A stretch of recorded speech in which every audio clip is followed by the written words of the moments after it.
नमस्ते, मैं हूं doctor Yogita Gautam, obstetrician and gynaecologist from Indore. आज इस वीडियो में हम बात करेंगे कि प्रेगनेंसी में कौन कौन से ब्लड टेस्ट, ब्लड इन्वेस्टिगेशंस जरूरी है और वो कब कराने चाहिए। हम ये जो वीडियो बना रहे हैं ये हमारी एक शुरुआत है कि जो भी प्रॉब्लम्स है, आपको प्रेगनेंसी से रिलेटेड जो प्रॉब्लम्स हैं, जो डाउट्स हैं, जो आप अपने डॉक्टर से डिस्कस नहीं कर पाते कुछ टाइम की वजह से, आप जो अपने डॉक्टर्स को बता नहीं पाते हैं या उनसे पूछ नहीं पाते हैं, तो हमारी कोशिश है ये कि हम ये छोटे छोटे वीडियोस बना के आपको जो प्रॉब्लम्स हैं उनके बारे में या उनका सॉल्यूशन या उनके कारण हम आपको बता सके। तो आई होप कि हमारी ये छोटी छोटी कोशिश आप लोगों के लिए हेल्पफुल रहेगी। तो आज का टॉपिक हमारा है investigation in pregnancy. Blood test हमको प्रेगनेंसी में कौन से कराने चाहिए। जैसे ही प्रेग्नेंट वुमेन को पता चलता है कि वो प्रेगनेंसी उसको है, वो उसका जो यूरिन प्रेगनेंसी टेस्ट पॉजिटिव आता है, तब उसको डॉक्टर को, अपने जो गायनिक है उनको कंसल्ट करना चाहिए। एज सुन एज पॉसिबल, जितनी जल्दी हो सके उसको अपने गायनिक्स को दिखाना चाहिए। इसके बाद जब आपके गायनिक्स, आप अपने गायनिक के पास जाते हैं, डॉक्टर के पास जाते हैं, तो आपको बहुत सारे ब्लड टेस्ट आपको करने के लिए बोलते हैं। तो आपको ऐसा लगता है कि अभी शुरुआत में ही इतने ब्लड टेस्ट क्यों करने हैं, ये इतने सारे टेस्ट जो हमें डॉक्टर ने क्यों लिख के दे दिए हैं। तो आज हम उसी टॉपिक पे हम डिस्कस करेंगे कि हमको कौन सा ब्लड टेस्ट प्रेगनेंसी में कराना है और किस टेस्ट की क्या इम्पोर्टेंस। पहला और बेसिक टेस्ट है सीबीसी, यानी कि कंप्लीट ब्लड काउंट। इसमें हम हीमोग्लोबिन देखते हैं। नॉर्मली हीमोग्लोबिन 11 से 12 मिलीग्राम होना चाहिए। अगर हीमोग्लोबिन इससे कम है तो आपको खून की कमी हो सकती है और प्रेगनेंसी में आपको आगे दिक्कत आ सकती है। तो अगर आपका हीमोग्लोबिन कम है तो अपने गायनिक से कंसल्ट करके आप मेडिसिन और डाइट अपना चेंज करके, डाइट मॉडिफिकेशन करके और अपना हीमोग्लोबिन को नॉर्मल रख सकते हैं। इसके अलावा इसमें टीएलसी, डीएलसी करके एक वैल्यू होती है जिससे हम ये पता लगा सकते हैं कि हमारे ब्लड में तो कोई इन्फेक्शन नहीं है। और सीबीसी से हमें प्लेटलेट काउंट्स हमारे कितने हैं ये भी पता चलता है। सीबीसी जनरली प्रेगनेंसी में हम अर्ली प्रेगनेंसी में कराते हैं। इसके अलावा हम सीबीसी को 2 या 3 बार रिपीट कर सकते हैं, जिससे कि हम अपना हीमोग्लोबिन कितना है और हमें कोई ब्लड में इन्फेक्शन तो नहीं है, ये हम सीबीसी के टेस्ट के द्वारा देख सकते हैं। दूसरा जो टेस्ट है that is blood sugar, random blood sugar. Normally जो रैंडम ब्लड शुगर है वो हम कभी भी कर सकते हैं। अगर रैंडम ब्लड शुगर नॉर्मल आता है तो कोई प्रॉब्लम नहीं होती, लेकिन अगर ब्लड शुगर में कुछ इसकी जो पैरामीटर्स हैं कुछ गड़बड़ आते हैं या आपका ब्लड शुगर कुछ हाई आता है, तो हम फिर फास्टिंग ब्लड शुगर और पोस्ट प्रांडियल, यानी कि खाने के बाद 2 घंटे बाद ब्लड शुगर करते हैं। जनरली प्रेगनेंसी में कभी कभी क्या होता है कि डायबिटीज के चांसेस बढ़ जाते हैं। अगर आपकी फैमिली हिस्ट्री में किसी को डायबिटीज है या आप ओवरवेट हैं तो आपको डायबिटीज के चांसेस रहते हैं। तो आपको ब्लड शुगर प्रेगनेंसी में जरूर कराना चाहिए। अगर थोड़े से इसके पैरामीटर्स अगर गड़बड़ आते हैं या बढ़ा हुआ आता है तो हम जीटीटी यानी कि ग्लूकोज टॉलरेंस टेस्ट करते हैं। ग्लूकोज टॉलरेंस टेस्ट में हम 75 मिलीग्राम शुगर ग्लूकोज हम देते हैं पेशेंट को और उसके 2 आवर्स बाद हम ब्लड शुगर करते हैं। अगर इसमें कुछ हमको अगर ये नॉर्मल आता है तो आपको कोई दिक्कत नहीं है, लेकिन अगर ब्लड शुगर जीटीटी आपका अगर बढ़ा हुआ आता है या डेरेंज आता है तो फिर आपको आपके गायनिक को कंसल्ट करके और जो भी इसका जो ट्रीटमेंट है या डाइट, या तो डाइट मॉडिफिकेशन से आप या फिर इसके मेडिसिन लेके आप इसको कंट्रोल में कर सकते हैं। नेक्स्ट टेस्ट आता है थायराइड, यानी कि टीएसएच। टीएसएच जनरली हमको फर्स्ट विजिट में ही करा लेना चाहिए।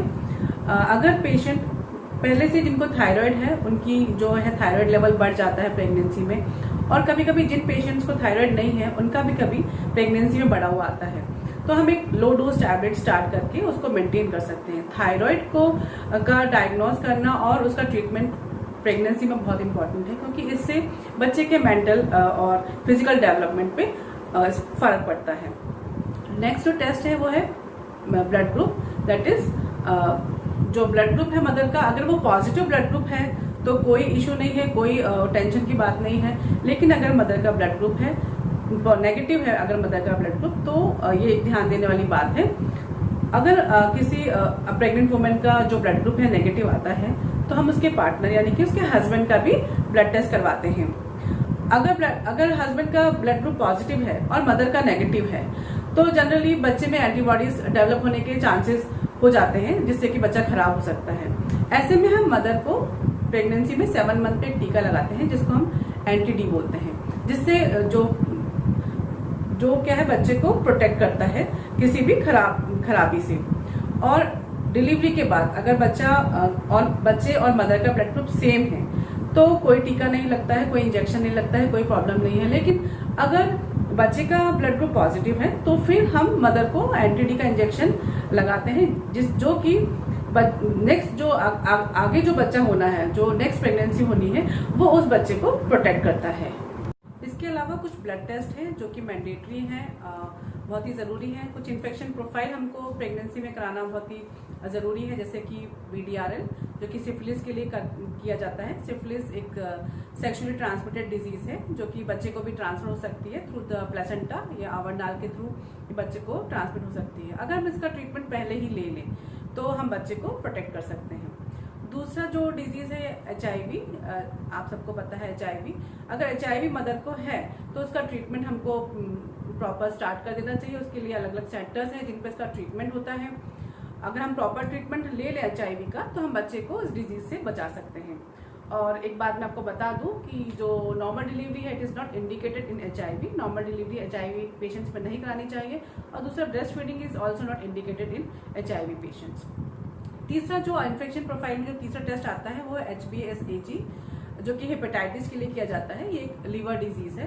अगर मदर को हेपेटाइटिस या प्रेग्नेंट वुमेन को हेपेटाइटिस है तो उसको पीलिया होने के चांसेस बहुत बढ़ जाते हैं। और ये जो एंटीजन है ये बच्चे में भी ट्रांसफर हो सकता है। इसलिए डिलीवरी के बाद हम बच्चे में एक टीका लगाते हैं, इम्यूनोग्लोबिन्स लगाते हैं, ताकि बच्चा हमारे इस बीमारी से बचा रहे। तो ये जो 3 प्रोफाइल्स हैं ये बहुत ही इंपॉर्टेंट है। इसके अलावा एक यूरिन रूटीन टेस्ट होता है जो हमको कराना चाहिए। इसमें हम देख सकते हैं कि कोई इन्फेक्शन तो नहीं है यूरिन में हमको, क्योंकि जनरली प्रेगनेंसी में चांसेस रहते हैं कि यूरिन इन्फेक्शन बहुत जल्दी हो जाता है। तो हम इस पे ये देख सकते हैं कि पेशेंट को कोई यूरिन में इन्फेक्शन तो नहीं है, उसको यूरिन में कोई शुगर तो नहीं जा रहा है, उसको डायबिटीज तो नहीं है, और कहीं उसकी यूरिन में प्रोटीन तो नहीं आ रहा है। जनरली जो हाई ब्लड प्रेशर जिनको हो जाता है प्रेगनेंसी में उनके यूरिन में जो होता है प्रोटीन के टेस्ट किया जाता है। तो हम ये चीज हम यूरिन रूटीन टेस्ट भी करा के देख सकते हैं। नेक्स्ट टेस्ट है हीमोग्लोबिन इलेक्ट्रोफोरेसिस। इस टेस्ट से ये पता चलता है कि आपके जो हीमोग्लोबिन है उसमें कुछ एबनॉर्मल टाइप की हीमोग्लोबिन तो नहीं है, जैसे कि HbF और HbA2। ये जो हीमोग्लोबिन है, एबनॉर्मल हीमोग्लोबिन है, ये आपको एक बीमारी का कैरियर बनाते हैं, जैसे कि सिकल सेल एनीमिया और थैलेसीमिया। अगर आप इसके कैरियर हैं, हस्बैंड या वाइफ इसके कैरियर हैं, तो जनरली कोई प्रॉब्लम नहीं होती है, आपका हीमोग्लोबिन थोड़ा कम रह सकता है। लेकिन अगर ये दोनों जीन्स बच्चे में आ जाए तो बच्चा खराब हो सकता है, उसको थैलेसीमिया मेजर हो सकता है, sickle cell anaemia full blown हो सकता है। तो ऐसे में हमको HB इलेक्ट्रोफोरेसिस करा लेना चाहिए, ताकि जिससे हम अपने बच्चे के होने वाले बच्चे के बारे में उसको थैलेसीमिया मेजर की उसको कोई रिस्क तो नहीं है, ये हम पता कर सकें। तो ये आज हमने बात की है ब्लड टेस्ट के बारे में, जो कि प्रेगनेंसी में इम्पोर्टेंट है।